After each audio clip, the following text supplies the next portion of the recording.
President, when Senator Obama became President Obama, we all heaved a sigh of relief.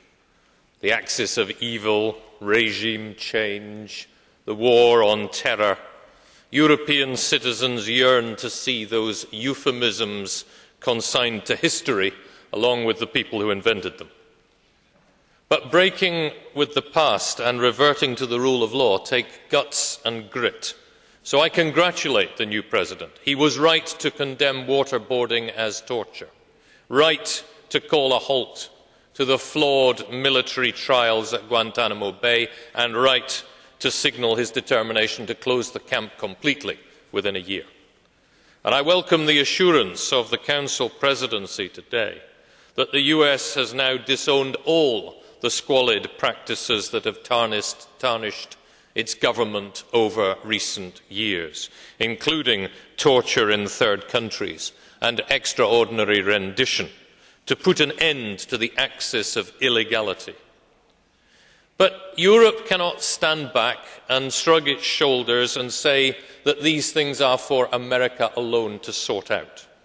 We lack the open debate and the collective change of will which American democracy allows, and yet too often member states from our union were complicit in what the Bush administration did. And if the 43rd President taught us anything, it is this, that in the administration of international justice, the go-it-alone mentality ends in a cul-de-sac of failure. So the challenge of Guantánamo, the problem posed by 245 suspects floating out with the justice system, is not an issue for America alone. It is a conundrum we must solve together.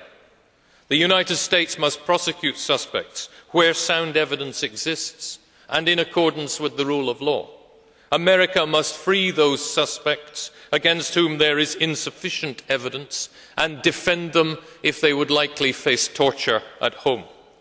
But what about those who are released, who pose no threat, but who have no wish to remain in a country that wrongly imprisoned them?